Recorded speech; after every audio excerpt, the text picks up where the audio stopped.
ईश्वर, ये मुझसे क्या अनर्थ हो गया?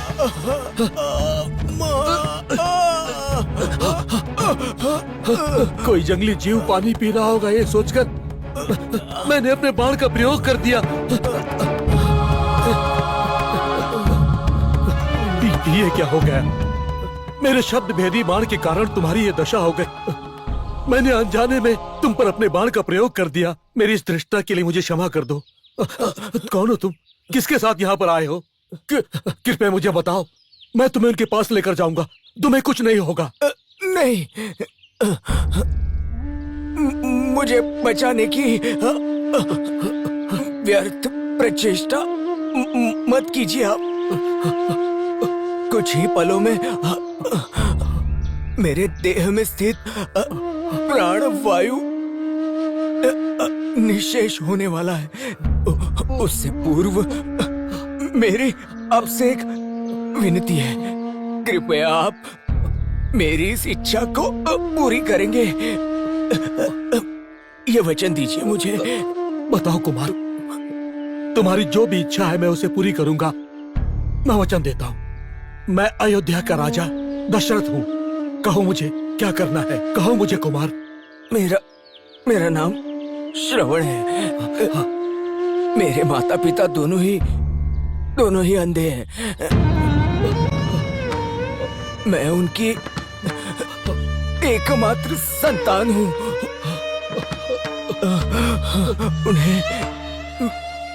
उन्हें मैं टोकरी में बैठा के तीर्थ दर्शन के लिए संचार कर रहा था। इस अरण्य में आने के बाद उन दोनों को प्यास लगी थी, इसीलिए उन्हें वहां टोकरी में रखकर मैं यहाँ जल लेने आया था। अब वो मेरे लाए हुए जल के लिए प्रतीक्षा कर रहे होंगे, परंतु उनकी प्यास को मिटाने का भाग्य आज समाप्त हो गया है। कृपा करके उन्हें ये जल पहुंचाकर क्या आप उनकी प्यास मिटाने की कृपा करेंगे क्या मुझ पर? मैं आपसे विनती करता हूँ। अवश्य कुमार, अवश्य। मैं ये जल उनके पास ले जाऊंगा। तुम चिंतित मत हो कुमार। पिताश्री,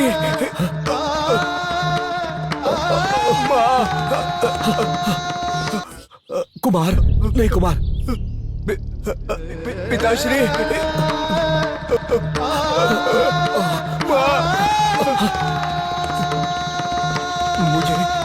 मुझे क्षमा कीजिए पिताश्री।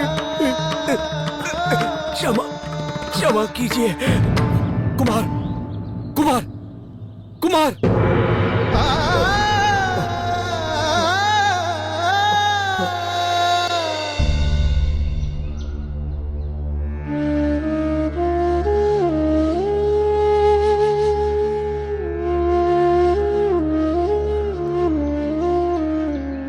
पुत्र श्रवण, तुम आ गए पुत्र। हमारे पीने के लिए जल लेकर आ गए।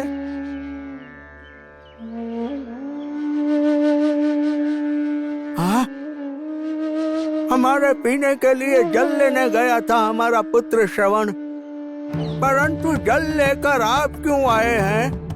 आप कौन हैं? हाँ, हमारा पुत्र हमें जल लाने गया था। उसके बदले हमें आके जल देने वाले तुम कौन हो बेटा?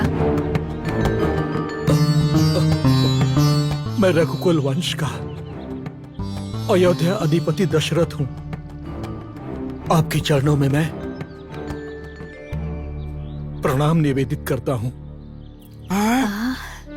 महाराज दशरथ इतने कीर्तिवान होकर, इतने बड़े सम्राट होकर हमारे लिए जल लेकर आए। इस उपकार के लिए आपको सहस्त्र नमन।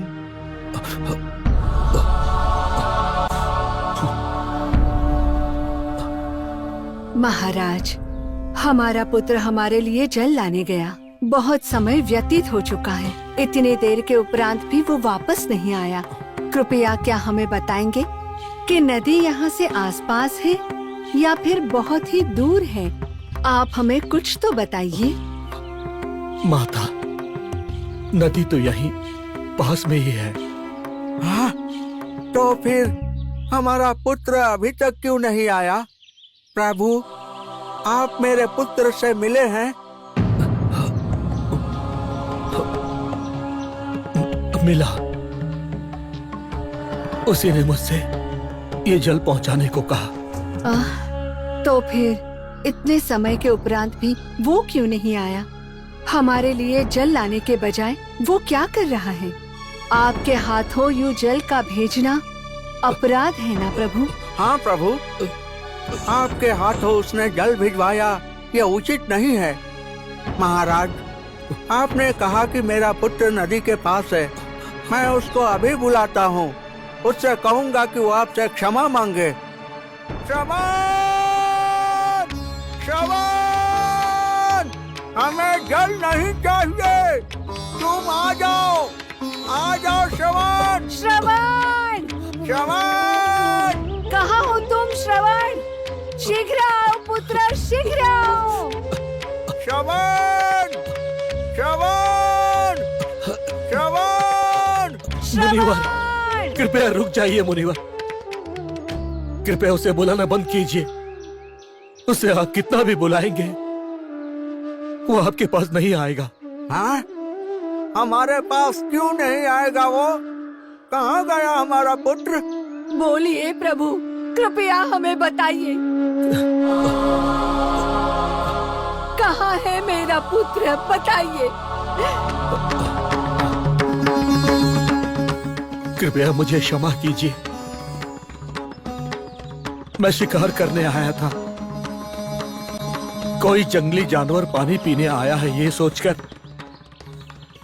मैंने शब्द भेदी बाण का प्रयोग कर दिया और आपके पुत्र के प्राण ले लिए मैंने। अरे रे! हे ईश्वर! मेरा पुत्र श्रवण, तुम नहीं रहे। तुम तो हम दोनों की दृष्टि थे। इस राजा ने अकारण तुम्हारे प्राण ले लिए। हे ईश्वर, ये क्या अनर्थ हो गया? पुत्र श्रवण, हमारा और कौन रह गया अब? तुम्हारे बिना हम कैसे जीवित रहेंगे? बताओ पुत्र, कैसे? नहीं, आप ऐसा मत कीजिए मुनिवर। मैं आपकी देखभाल करूंगा। नहीं, नहीं, तुम मेरे पुत्र की हत्या करने वाले पापी हो। तुम्हारे हाथ का जल पीना भी महापाप है। चले जाओ।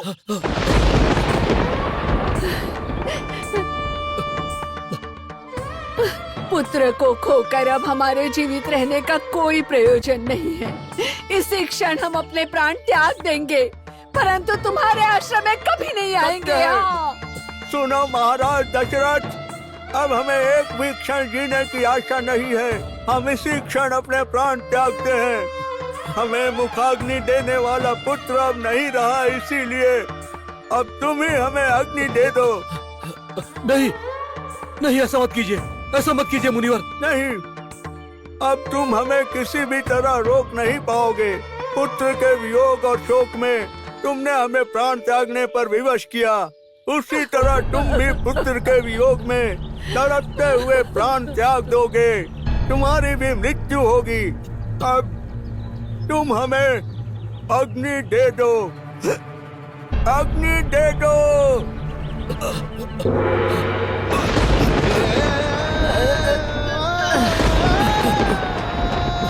नहीं, नहीं, नहीं, नहीं, नहीं, नहीं, नहीं, नहीं। क्या हुआ प्रभु? क्या हुआ प्रभु?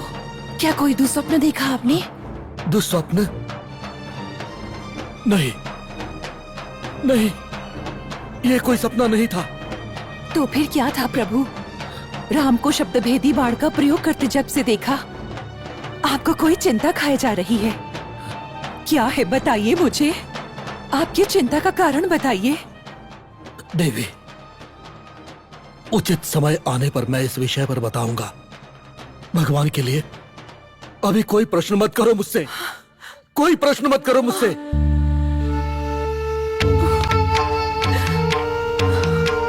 पुत्र का अस्त्र प्रयोग करने का कौशल देखकर खुश होने वाले महाराज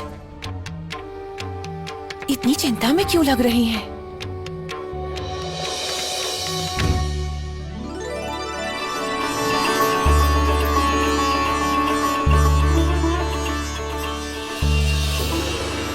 नारायण नारायण। अनुपम आनंद की है ये क्षण, आई है घर में प्यारी सी कन्या। मिथिला का भाग्य जागा है देखो, जनक का वंशो रोशन देखो। अनुपम आनंद की है ये क्षण, आई है घर में प्यारी सी कन्या। रवि शशि तारा जैसे रंगे, नवरत्न से बढ़कर बिटिया ये देखो। अष्टलक्ष्मी गण सब ही समाए, धरती पे आई है देवी ये देखो। अनुपम आनंद की है ये क्षण, आई है घर में प्यारी सी कन्या। अनुपम आनंद की है ये क्षण, आई है घर में। आहा, सुंदर, अति सुंदर। इन भगिनियों में कितना प्रेम दिख रहा है। इनके अंदर के प्रेम को परखने के लिए एक छोटी सी परीक्षा लेता हूँ। नारायण नारायण।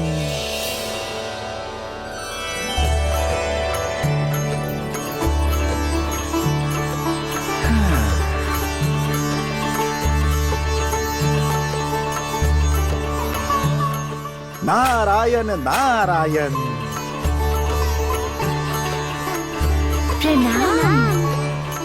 शुभमस्तु, कल्याणमस्तु। जनक वंश की राजकुमारियां, ये क्या? इस राज उद्यान में आपका झूले पर खेलना तो सर्वथा उचित है, परंतु मैंने देखा कि राजकुमारियां अपने सखियों के साथ उनसे सेवा करवाकर अपने जीवन का आनंद प्राप्त करती हैं। परंतु यहाँ तो आप एक दूसरे को झूला झूला करके आपस में आनंदित हो रही हैं। हमें एक साथ रह के एक दूसरे के साथ खेलना और एक दूसरे का साथ निभाने में आनंद मिलता है। अति उत्तम, अति उत्तम। राजकुमारी होने का प्रदर्शन करने से ज्यादा आपको अपनी सखियों के साथ मिलजुल कर रहने में आपको ज्यादा आनंद मिलता है। हाँ मुनिवर, हम सब तो राजकुमारियाँ हैं, वो तो हमारा भाग्य है, परंतु हम सब बहनें हैं, ये हमारा परम सौभाग्य है। उत्तम, अति उत्तम, अति उत्तम। परंतु क्या आप लोगों में कभी किसी वस्तु को लेकर अपनी सखियों से या अपनी बहनों में कभी कलह हुआ है क्या? वैसी स्थिति का आज तक हमें अनुभव ही नहीं हुआ मुनिवर। कभी ऐसी स्थिति आई भी तो सीता बहन हम सबकी भावनाओं को ठेस न पहुंचाते हुए उसका समाधान करेंगी। आहा, अद्भुत है, अनुपम है। आप सबका ये प्रेम बंधन अटूट रहे। परस्पर आपका प्रेम देखकर मेरी इच्छा हो रही है कि मैं आपको कुछ आशीर्वाद दूं। आप प्रसन्न होकर हमें जो भी आशीर्वाद देंगे उसे हम अवश्य स्वीकार करेंगे। मैं प्रसन्न हुआ, अति प्रसन्न हुआ। परंतु एक शर्त है, इस पेटी में जो आभूषण है उसे आप चारों को पहनना होगा, परंतु है ये एक के लिए ही। इसे मैं सभी के लिए दे रहा हूँ। ये लो।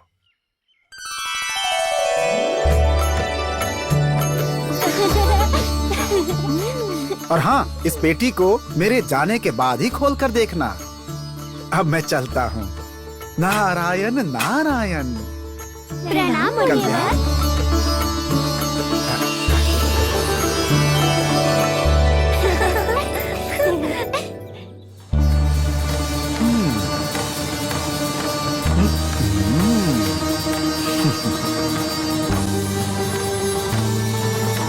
और उसकी बहनें तो आपस में खेल रही हैं। मैं तो इनके बीच कलह करवाना चाहता था और उसी उद्देश्य से मैंने वो भेंट उन्हें दिया था। इन्होंने पहना नहीं क्या?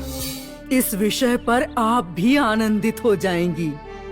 ऐसा वो कौन सा विषय है जिससे कौशल्या आनंदित होगी और मैं नहीं? क्या है वो मंथरा? उसने शिव धनुष को हरण करने का दुर्विचार किया है। अपने राज्य में वो कुछ भी करेगा ऐसा कहता है। वो कहता है कि उसे प्रश्न करने का अधिकार किसी को नहीं है और मुझे अपमानित करके भेज दिया।